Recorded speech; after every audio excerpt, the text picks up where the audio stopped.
என் பேர் கண்ணன்கையா. நான் பிறந்ததுலேருந்து விவரம் தெரிஞ்ச நாள்லேருந்து இந்த ஹோட்டலில் சாப்பிட வர்றவங்க இட்லி பார்சல் வீட்டுக்கு வாங்கிட்டு போகிறாங்கய்யா. ஆண்டாள் ஹோட்டல்னா அதுக்கு ஒரு தனி மரியாதை இருக்குங்கய்யா. ஐயா வந்து நல்லா உழைக்கிறாரு, நல்ல சுத்தமான உணவை கொடுக்குறாரு. 5 ரூபா 10 ரூபா குறை இருந்துச்சுனாலும் அதை பற்றி ஒன்றும் பிரச்சனையே இல்லைங்கய்யா. நல்லா கொடுக்குறாரு. இந்த ஏரியா மக்களுக்கு ஆண்டாள் ஹோட்டல்னாக்க கொஞ்சம் நல்லா சிறப்பாக நல்லா இருக்குங்கய்யா. எல்லாரும் விரும்பி சாப்பிட்ற இட்லியாக இருக்குங்கய்யா. ஆமாங்கய்யா. இந்த கிராமத்தை பொறுத்தவரை இவர் இந்த மாதிரி கடை நடத்துறது ரொம்ப பெருமையாக இருக்குங்க. ரொம்ப ரொம்ப பெருமையாக இருக்கு. சுத்தப்பட்டு கிராமம் எல்லாருமே வருவாங்கய்யா. பொறுமையாக இருந்து எல்லாம் வாங்கி நல்லா கொண்டுட்டு போவாங்க. குழந்தைகள்லேருந்து பெரியவர்கள்லேருந்து எல்லாத்துக்குமே வாங்கி கொண்டு போவாங்கய்யா. அதெல்லாம் யாரும் இருந்தாலும் எந்த கோபம் போட மாட்டாங்க. நல்லா பண்ணி கொடுப்பாரு. நல்லா பண்ணி கொடுப்பாருங்க. சுத்தமாக நல்லா ஆண்டாள் ஹோட்டலுக்கு போனோம்னா இட்லி அங்கேயே வாங்கணும், வாங்கிட்டு வந்து தான் நல்லா சாப்பிட முடியும் அப்படின்னு நல்லா சிறப்பாக செய்வார். சிறப்பாக செய்வார். இந்த அளவுக்கு அவர் காசு 10 ரூபா நம்ம கொடுக்குற பெருசுல இந்த டேஸ்ட் எந்த ஹோட்டல்லையும் கிடைக்காது. எவ்வளவு பெரிய ஹோட்டலாக இருந்தாலும் இவர்கிட்ட சாப்பிட்டவங்க பழையபடி இங்கே தான் வரணும், நினைப்பு வரும்.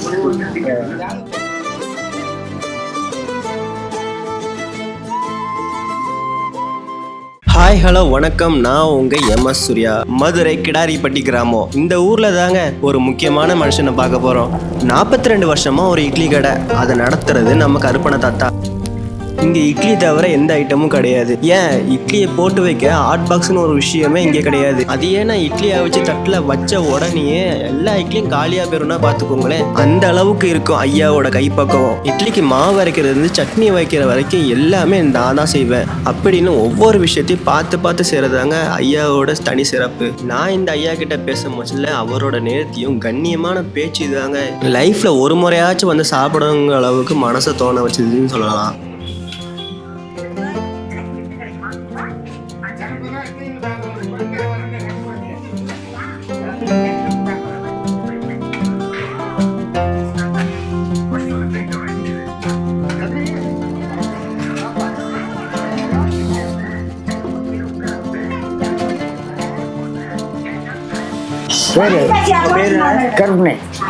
கருப்பண்ணே. உங்கள் பேர் கருப்பணன். எவ்வளோ வருஷமா இங்கே வந்து 45 வருஷம் ஆச்சு கடை வச்சு. சாப்பாடு இட்லி எல்லாம் போட்டு சாப்பாடலாம். அம்மா எல்லாம் வச்சு இப்போ வெறும் இட்லி மட்டும் வியாபாரம் பார்த்துக்கிட்டு இருக்கான். என்னப்பா வந்து கம்மியாக பேசணும், யாரும் கோபமாக பேச மாட்டேன். சாப்பிட்டு காசு இல்லைன்னு போங்க பண்ணுறது தெரியுதா? காசு ஐயா காசு இல்லைங்கய்யா, அது என்ன போங்கய்யா. வந்து ஒரு இட்லி வந்து 7 ரூபான்னு விற்றான், 8 ரூபான்னு விற்று. இப்போ வந்து இட்லி வந்து 10 ரூபா ஒரு இட்லி. விலைவாசியில் கூட ரொம்ப அது வாசி. அதே மாதிரி ஆரம்பிக்கிறப்ப எவ்வளோ சிறப்பா ஆரம்பிக்கிறப்ப என்ன விலைக்கு? அப்போ வந்து ஒரு இட்லி வந்து 7 ரூபா. அப்போ 7 ரூபா. தோசை வந்து 40 ரூபா. இப்போ வந்து அப்போ 7 ரூபா தோசை 40 ரூபா. இப்போ தோசை 50 ரூபா. இட்லி வந்து ஒரு இட்லி 10 ரூபா. நல்லா ருசியாக இருக்கும். என்னப்பா நல்லா ருசியாக எல்லாத்தையும் ஒரு நிமிஷம் பார்ப்போம். அரிசியெல்லாம் நல்ல அரிசி வாங்கி போட்டு பார்ப்போம். எந்த அரிசியும் படாரி போட மாட்டேன், ரேச அரிசி போட மாட்டேன். உளுந்தான் நல்லா இருந்தாட்டே வாங்குவோம், ஏன்னா வாங்க மாட்டேன். என்னப்பா இதுவரை நான் இவ்வளோ நாளாவது கோவிச்சு பேசுனேன். சாப்பிட்டு போட சரி போட போ, என்ன இன்னைக்கு இருக்க நாளைக்கான இதில் என்ன செய்ய போகிறோம் ஏன் தம்பி சாப்பிட்டு போப்பா போடா அப்படின்றா. இவங்க 2 பேர் இன்னும் வேலை பார்க்குறாங்க. அவங்களுக்கு சம்பளம் வந்து 300 ரூபா ஒரு ஆளுக்கு. மேலூர் செக்கடி காளியம்மன் கோயில் பூசாரி நான். ஆமாம், நான் அந்த கடைக்கு வருவேன், இங்கே அலர்வலுக்கு வருவேன். எனக்கு கருப்பசாமி தான் எனக்கு துணை. எனக்கு கருப்பன் தான் எனக்கு கடைசி வரைக்கும் இது பண்ணிக்கிட்டு இருக்காரு. இந்த கடைக்கு வந்து 45 வருஷம் ஆச்சு. 40 வருஷம் வந்துக்கிட்டே போய்கிட்டே இருக்கேன். இந்த கடையில் இட்லி பலகாரங்கள் நல்லாயிருக்கும். சாப்பாடை பொறுத்தளவு எந்த இதுவுமே சுத்தமாக இருக்கும். இந்த கடையில் வந்து சாப்பிட்டு போகிறவங்களுக்கு கொஞ்சம் ஒரு புண்ணியமும் கிடைக்கும். அவர் வயசான காலவர், அவர் வந்து 88 வயசாச்சு. அவர் இந்த இடத்துல வந்து கடை வச்சு காசை பார்க்க மாட்டார். அதே மாதிரி இட்லி வந்து ரொம்ப கம்மியான ரேட்டுக்கு தான் கொடுப்பாரு.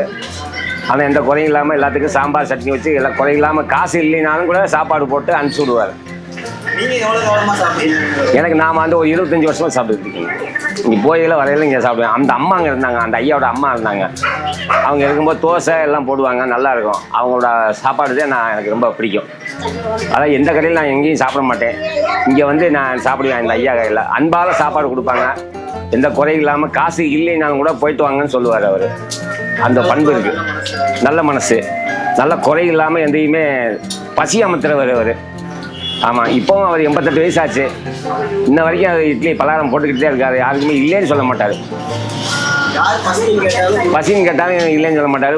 சாப்பாடு கொடுத்துக்கிட்டே இருப்பார். நீங்க அங்க இருந்து வரீங்கல்ல? ஆமா. கோயில இருந்து இங்க வரீங்க. அங்க நிறைய கடை இருந்தாலும் நீங்க இங்கே தான் நான் சாப்பிடுவேன். சுத்தமாக இருக்கும் சாப்பாடு. வயிற்றுக்கு எந்த இது இருக்காது. ஆமாம், சாப்பாடு அவர் கண் பார்வையில் சமைக்கிறாரு. இட்லி பலகாரம் சட்னி சாம்பாரில் எந்த கலப்படமும் கிடையாது. சுத்தமான சாம்பார் தான் இருக்கும். சுத்தமான தேங்காய் சட்னி தான் வைப்பார். அந்த காலத்தில் மாதிரி தேங்காய் சட்னியிலே தான் போடுவார் அவர். தக்காளி சட்னிலாம் போட மாட்டார். ஒரே சட்னி தான், தேங்காய் சட்னி, சாம்பார், இட்லி, தோசை போடுவார். அவரால் முடியல, அதனால தோசை இல்லாமல் இட்லி தான் போட்டுக்கிட்டு இருக்காரு அவர் கடைசி வரைக்கும். கீழே உட்காந்து சாப்பிட்ற அனுபவம் எந்த கடையிலையும் பார்க்க முடியாது. ஆமாம், இது அந்த காலத்து முறை.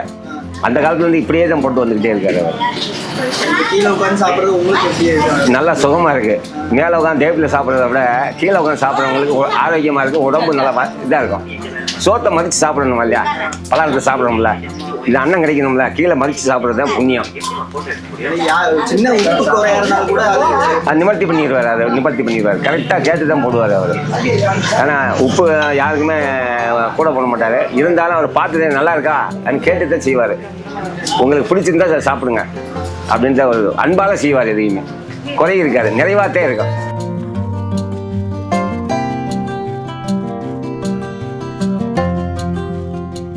ஆனா எல்லாமே நீங்க ஒரே ஆளா தான் செய்றீங்க. ஆமா, மாவாட்டுறது, மாதிரி டேஸ்ட் வராது தம்பி. மாவாட்டுறது, காய்கறி நறுக்கிறது. இங்க மாதிரி டேஸ்ட் வராது. அவருடைய திருப்தி கூட்டம் நல்லா இருக்கும். நாங்கெல்லாம் வாடிக்கையா சாப்பிடுற மாதிரி. இது காய்கறி நறுக்கிறது எல்லாமே நம்மளே தான் பார்க்குறோம். அதே மாதிரி விறகு எடுத்துட்டேன், கேஸ் அடுப்பு இல்லை. ஏன் நீங்க கேஸுக்கு மாறாம இதோட? கேஸ் அடுப்பு ருசி கிடைக்காது. இந்த ருசி கிடைக்காது கேஸ் அடுப்பில். எங்களுக்கு இந்த விறகு காற்று எங்கிட்ட சாப்பிட வருவாங்க. கேஸ் அடுப்புன்னா போய் அது இல்லையா அப்படின்றாங்க. நீ என்ன பேசணும் சொல்லுங்க. இட்லி எல்லா இடத்துலயும் பாத்தீங்கன்னா ஒரு மாதிரி கல்லாட்டா இருக்கும். உங்க இதுல மட்டும் நல்லா சாஃப்டா இருக்கு. சாஃப்டா இருக்குன்னா உளுந்து நல்ல உளுந்தா இருக்கணும், அரிசி நல்லா உளுந்தா இருக்கணும், ஆட்டையில் அந்த உளுந்து காற்ற வரணும். அப்போதான் அந்த இட்லி போய் விழுந்துருக்கும். கரெக்டான பக்குவம்னா எப்படி? பக்குவம்னா அதை நம்ம கரைக்கிற பொறுத்து நிதானமாக உப்பு போடணும். அதை போட்டு கரைக்கணும், நல்லா கரைக்கணும். போட்டு அம்மாட்டுக்கு லேசாக கரைச்சி போட்டோம்னா அந்த இட்லி சுத்தப்படாது. அதேமாதிரி ரேசைஸை போடக்கூடாது. ரேசைஸை வீட்டுக்கு போட்டுக்கிட்டு என்னப்பா இட்லி நல்லா இல்லை, கல் போடணும்னு சொல்கிறேன் எங்கள் வீட்டில். நேற்று கூட சொல்கிறேன், ஊமி சொல்கிறதுக்காரன் எங்கள் வீட்டில் தான் அதை ஏதா பார்த்துக்கத்தா, நீ சுடுற இட்லி எதுவும் இட்லியா, இந்த இட்லி பார்த்தா எப்படி இருக்குது, பஞ்சு மாதிரி இருக்கு ஐயா இட்லி எப்படி இருக்குது அப்படின்றான். அந்த மாதிரி நல்ல அரிசியாக போடணும், நல்ல உளுந்து நல்லா போடணும். உளுந்து படிக்கு 300 உளுந்து போடணும். ஒரு படி அரிசிண்டா 300 உளுந்து போடணும், போட்டு ஆட்டணும். இது ஆட்டையில் கல் இப்படி வரணும், நல்லா காற்றா. முதல்ல உளுந்து ஆட்டிட்டு தான் அரிசி ஆட்டணும். உளுந்தையும் அரிசி ஆட்டக்கூடாது. உளுந்து முதல்ல ஆட்டிட்டு அப்புறமே அரிசி ஆட்டணும். ஆமாம், அப்போ தான் பக்குவம், இல்லைன்னா இல்லை. அப்போ உள்ள சமையல் முறை எப்படி இருந்துச்சு, இப்போ எப்படி பண்ணுறாங்க? அப்போ உள்ளவங்களுக்கு இப்போ உள்ள வித்தியாசம் இல்லையா? ரெண்டாவது மிளகா பொடி நாங்கள் அரைச்சி தான் போடுவோம், கடையில் வாங்க மாட்டோம். மிளகா பொடி இந்த வர அது அந்த பேசனில் இருக்கு பாருங்க, அந்த பேசனில் மிளகா பொடி நாங்களாம் அரைக்கிறதே, கடையில் வாங்கி போட மாட்டோம், போடவே மாட்டோம். இப்போ இட்லி மட்டும்தான். முதல்ல தோசை எல்லாம் போடுவாங்க. சாப்பாட்டுக்கு கறி, மீன் எல்லாமே 5 ரூபாயிலிருந்து 7 ரூபா வரணும், 8 ரூபா இருந்து 9 10 ரூபா ஏற்றியாச்சு. இப்போ 10 ரூபா. இன்னைக்கு சூழ்நிலைக்கு விலைவாசி அவர் காசு 10 ரூபா நம்ம கொடுக்குற பெருசுல இந்த டேஸ்ட் எந்த ஹோட்டல்லையும் கிடைக்காது. எவ்வளவு பெரிய ஹோட்டலா இருந்தாலும் இவர்கிட்ட சாப்பிட்டவங்க பழையபடி இங்கதான் வரணும், நினைப்பு வரும். சின்ன உப்பு கம்மியா இருந்தாலும் அவர் பெருசா எடுத்துக்கிட்டு அவர் பண்றாரு அவ்வளவு. காசை விட அவருக்கு கைப்பக்குவம் அந்த டேஸ்ட் இருக்குல்ல அதை தேடி வர்றது மாதிரி. ஸ்கூல் போறவங்க காலையில வந்து வாங்கிப்பாங்க. இப்ப அந்த நாள்லாம் எங்க அம்மாவுக்கு 5 இட்லியை வாங்கி கொண்டு போய் கொடுத்துட்டு இப்ப நான் சாப்பிட வரேன். அது சொல்லி விடுங்க, போய் அவர்கிட்ட வாங்கிட்டு வாடா. வேற எங்கேயும் போக மாட்டீங்க. வேற கடைக்கு போனாலும் இந்த டேஸ்ட் கிடைக்காது. அந்த ருசிக்காக வர்றது மாதிரி அவர் கை பக்குவம்.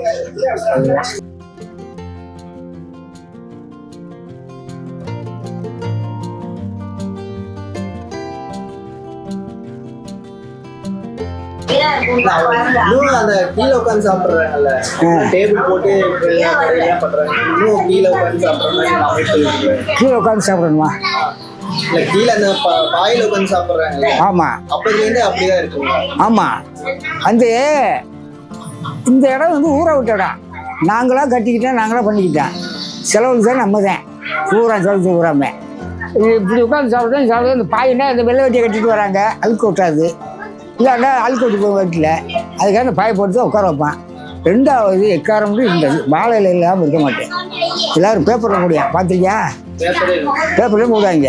நான் பேப்பரை வச்சுக்கிற மாட்டான், இல்ல பிளாஸ்டிக் கவர் எல்லாம் போட மாட்டான். இந்த இலதே இங்கே விட்டு இந்த இலதே அம்மா இருந்தாங்க. இல்லை அம்மா தகுதி பண்ணாங்க. பேரும் பேத்தியெல்லாம் இருக்கேன் நிறையா, வரமாட்டாங்க. ஐயா உங்களை போல ஆள் சாப்பிட்றதுக்காக உழைச்சிக்கிட்டு இருக்கேன், தெரியுதா? இவ்வளோ நாள் கடைசி ஒன்றும் காசு நீண்டு இல்லை, வைக்கலை. ஏதோ சாப்பிட்டு போட்டு நல்லா இருக்கட்டும், அந்த பிள்ளைங்க நம்மளும் நல்லா இருக்கணும், அதை பார்த்துக்கிட்டே இருக்கேன். வீட்டுக்கு போகிறதில்ல, இங்கே தான் படுக்கிறது, எங்கேயும் போகிறதில்ல. இதுதான் படுத்துருக்கீங்க. வீடு ஊரில் இருக்குது, ஊருக்குள்ள இருக்குது வீடு, போகிறதில்ல. பேர 3 பேர் இருக்கேன், மையம் இருக்கேன், பேத்தி இருக்குது, திருமணத்தில் இருக்குது. 2 பேத்தி ஒரு மகள்லாம் திருமணத்தில் இருக்குது. திருமணம் தெரியுமா? தெரியாது. திருமணம் தெரியாது. மதுரைக்கு அங்கிட்டு, திருப்பரங்குன்றம் கோயிலுக்கு அங்கிட்டு. பசங்களாம் அதையும் இந்த இந்த வேலை பார்க்குறாங்க. ஹாஸ்பிட்டலுக்கு இப்போ சாப்பிடாம கூட ஓடிக்கிட்டேன். இல்ல அவங்களாம் உங்களுக்கு எந்த எலும்பும் இல்லை. நான் அதுக்கு வேலை சாப்பிடாம போவேன், அதே வேலை. எந்த எலும்பு செய்ய மாட்டேன். ராத்திரில 4 தேங்காய் உருவினா கூட உரிக்க மாட்டேன். நான் தான் உரிக்கணும் அதிகம். இப்போ கூப்பிடுறாங்களே, எப்படி கஷ்டப்பட்டு வேலை பார்க்குறாங்க. அது வேற ஆள் கூப்பிடுங்க. அதான் ஒரு சம்பளம் விட்டுருக்காரு.